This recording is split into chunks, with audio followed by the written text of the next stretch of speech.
نائی کی دکان پر جانا بچپن سے ہی بہت چیلنجنگ رہا ہے۔ بچپن میں ابا لے جا کر زبردستی گنجا کروا دیتے تھے اور ہم روتے بلبلاتے رہ جاتے تھے۔ نائی سے تعلقات اسی دور میں خراب ہونا شروع ہوئے جب وہ ہماری بجائے ابا کی سائڈ لے کر سر پر موٹی یا باریک مشین پھیرتے ہوئے ایک کی چار لگاتا جاتا تھا اور نئی نسل کا نوحہ پڑتا جاتا تھا۔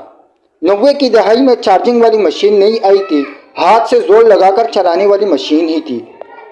ایک ٹن بنانے میں ٹک ٹک کرتی یہ مشین ہمارے سر کے گولے اور نائی کے بازوؤں کے ڈولے نکال دیتی تھی۔ یہ سلسلہ 10ویں جماعت کی گرمیوں کی چھٹیوں تک چلا۔ لڑکپن میں پہنچ کر گنجا ہونے کے خوف سے تو آزادی مل گئی، مگر مشکل یہ آ پڑی کہ کوئی بھی ڈھنگ کا نائی نہ ملتا جو ہماری مرضی کے بال کاٹ سکتا۔ بڑے بوڑھے سناتے تھے کہ حجام کہیں کے بھی ہو، اس میں 3 عادتیں ضرور ہوتی ہے: بے صبرا، باتونی اور نالائق ہوتا ہے۔ چوتھی بات ہم نے دریافت کی: ناشکرا بہت ہوتا ہے، اسے جتنے مرضی پیسے دے دو کبھی سیر نہیں ہوتا۔ اگر کوئی بغیر دام پوچھے حجامت بنوانے بیٹھ گیا تو ایسا ٹکا اسے لگاتا ہے کہ اگلا ہاتھ ملتا رہ جائے، اور اگر قیمت پوچھ کر بیٹھ جائے تو تب بھی آخر میں 3 گنا پیسے بنا دے گا۔ انہی باتوں سے تنگ آ کر ہم نے ایک سے ایک نائی آزمایا، مگر کسی کو تسلی بخش نہ پایا۔ عین جوانی میں جب ہمارے گھنے چمکدار بال اپنی مثال آپ تھے، تب بھی ہر حجامت کے بعد ہم مایوس ہی لوٹتے۔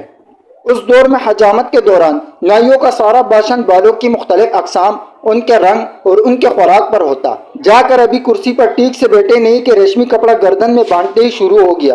بالوں میں پانی کا سپرے مارنا اس وقت تک بند نہ کیے جب تک بال یوں نہ ہو جاتے جیسے کسی نے بالٹی میں ڈبکی دے کر نکالا ہو۔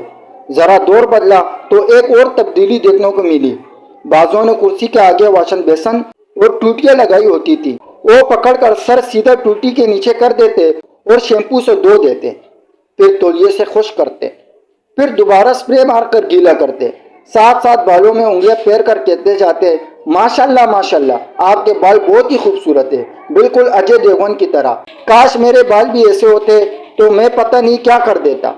ہم بیٹھے بیٹھے پھول جاتے۔ اسی دوران وہ ہماری اجے والی پف میں نمایاں کر کے بناتا، پھر اگلے ہی لمحے اسے ہتھیلی سے سیٹ کرتے ہوئے پوچھتا: یہ دیکھے، یہاں سے بالوں میں فرق آ رہا ہے، خشک اور کھردرے ہو رہے ہیں، صابن استعمال نہ کیا کرے، یہ بالوں کو کمزور کرتا ہے۔ میرے پاس ایک فارمولہ ہے، وہ سنیے، ذرا یہ دراز سے نکال کر دکھاؤ سر کو۔ سنی 4-5 شیمپو کی طرح گول اور چورس سی بوتل نکال کر سامنے رکھ دیتا: یہ پروٹین واش ہے، یہ کروا لے، بالوں میں جان پڑ جائے گی، رکا پن ختم۔ لیکن ابھی تو آپ کہہ رہے تھے کہ میرے بال بالکل اجے دیوگن کی طرح۔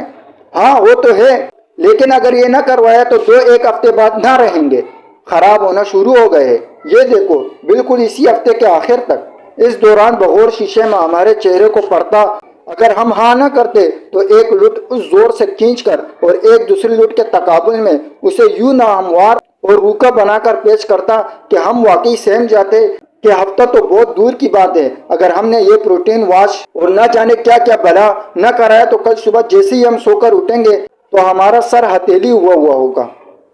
عمر گزرتی گئی، بال گرتے گئے۔ جیسے ہی بال کم ہونے شروع ہوئے تو نائیوں نے پروٹین واش کی جگہ نت نئے تیل اور بال اگانے والے نسخہ بیچنا شروع کیے۔ سوائے گوبر کے دنیا کی کون سی جڑی بوٹی اور کون سا ٹوٹکا ہوگا جو نائیوں نے ہمیں نہ پڑھایا۔ ہم مگر ٹس سے مس نہ ہوئے۔ یہاں سے مایوس ہو کر نائیوں نے سفید ہوتی قلموں پر داؤ پیچ لڑانا شروع کر دیے۔ سر جی کلر کر دو، بری لگتی ہے جی، آپ تو ماشاءاللہ بھی جوان ہیں۔ نفی میں جواب پا کر چہرے پر قسمت آزمائی کرنے لگے۔